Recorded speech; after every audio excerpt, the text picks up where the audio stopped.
किसान खुद खरीदते हैं। हम जब किसानों से बराबर एक बात कह रहे हैं कि कानून के अंदर जहां भी किसानों के हित में जो भी बात हो उसको हम परिवर्तन के लिए तैयार हैं, उस पर चर्चा करने के लिए तैयार हैं, लेकिन निश्चित तौर पर ये बात को नहीं समझते और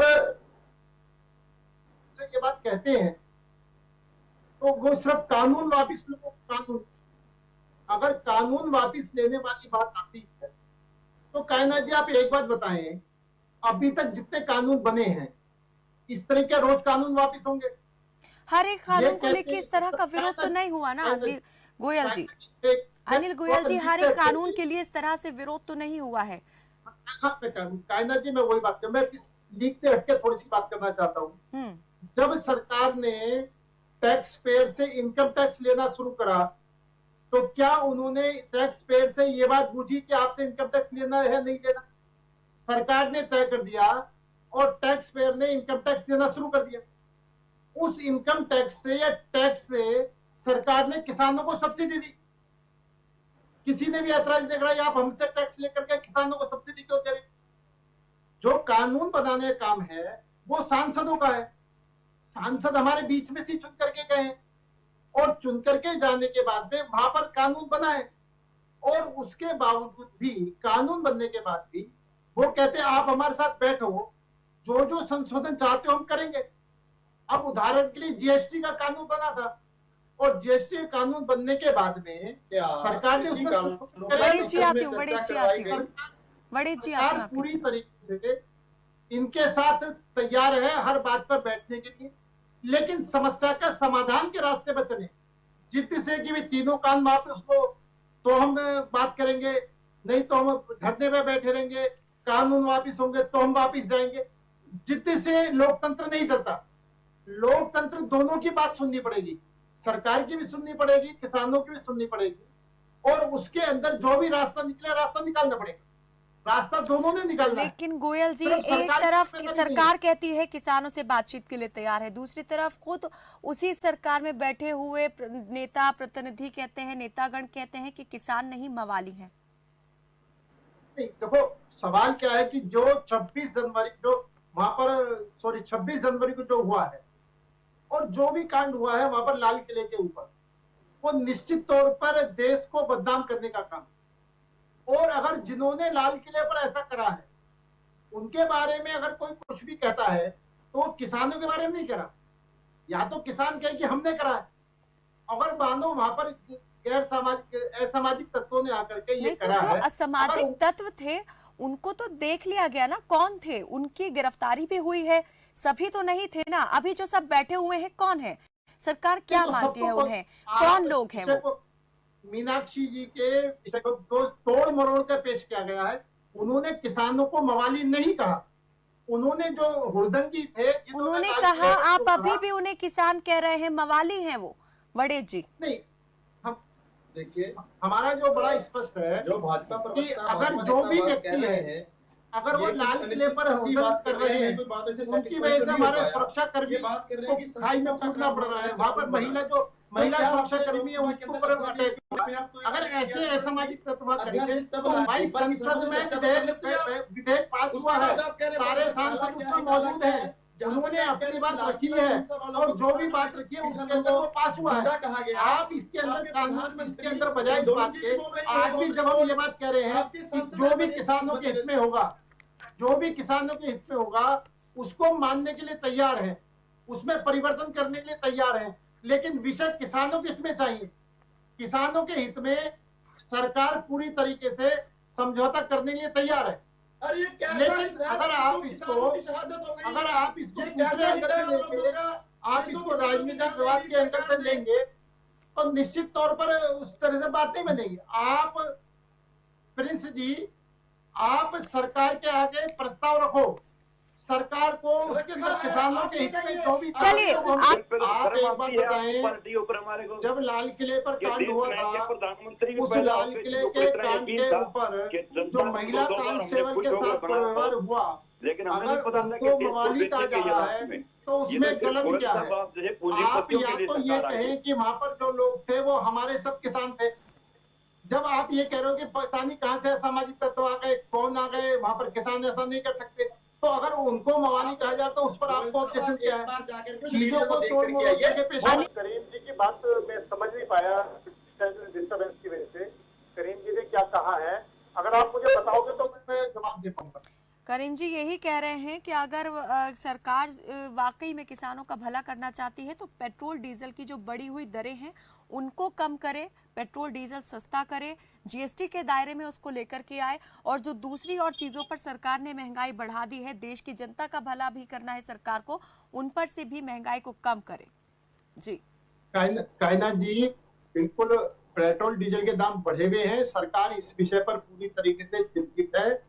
लेकिन आप एक बात बताइए, कोरोना काल अभी निपटा है, कोरोना काल चल रहा है, बल्कि निपटा नहीं चल रहा है, एक महामारी का रूप लिया हुआ है। आज हमारे सामने हिंदुस्तान के हर व्यक्ति को बचाना है, यानी हर व्यक्ति के पास वैक्सीन पहुंचे, उसको वैक्सीन लगे, तीसरी लहर से कैसे बचा जाए, तीसरी लहर की तैयारी कैसे करी जाए, और डॉक्टर्स का, हॉस्पिटल्स का, वो सब कैसे करा जाए, और उन सबके अंदर कहीं ना कहीं पैसा लगता है।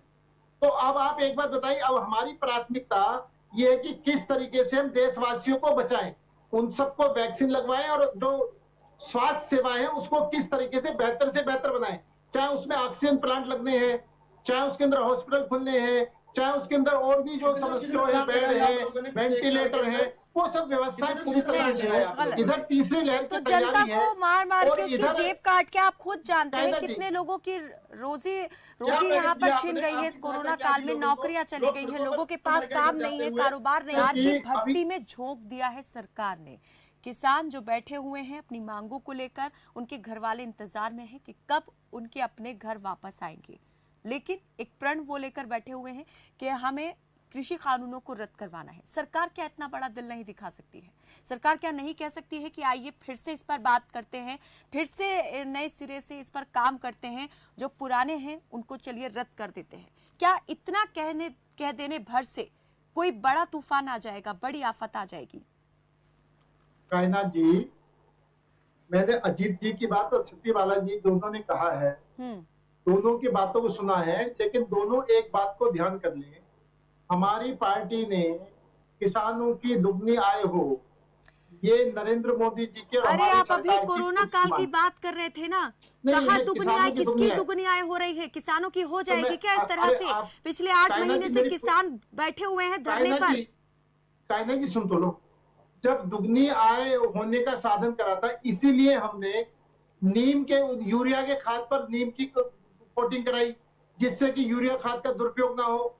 हमने पूरे मार्केट खोला कि किसान हिंदुस्तान के किसी भी कोने में जाकर के अपने उत्पादन का सही मूल्य प्राप्त करें। पहले साधन उपलब्ध है क्या किसानों को उतने कि किसी भी कोने में जाके वो अपनी फसल को बेच देंगे? पहले एक जिले से दूसरे जिले में नहीं जा सकते थे, एक स्टेट से दूसरे। क्या बात कर रहे हैं आप?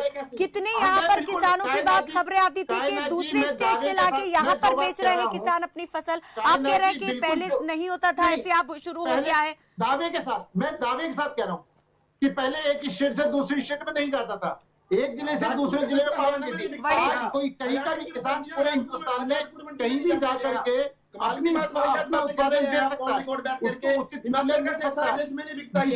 कौन सा कानून रोकता था किसानों को? हमने अपनी फसल को फैसले करे हैं वो किसानों के हित में करे हैं, हमने किसी भी बड़े लोगों के हित में नहीं करे, किसान के हित में जो फैसला। मंडियां ज्यादा खोलने की जरूरत थी, किसान भी इस बात को कह रहे हैं पहले से ज्यादा मंडियों को खोलने की जरूरत है।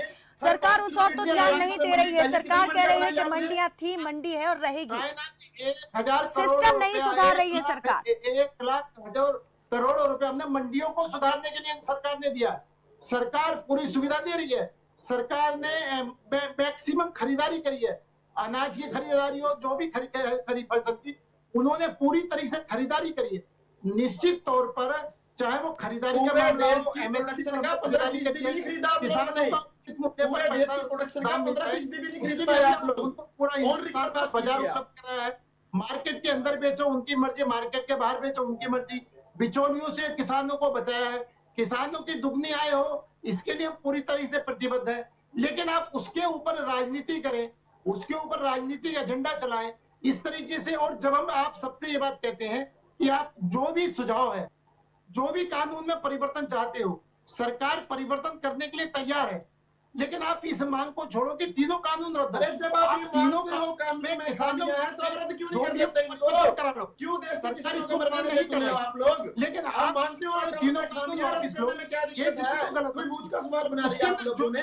कमाल की बात करते हो आप लोग। हम बदलने को तैयार है, मना कब कर रहे हैं इस बात के लिए? लेकिन आप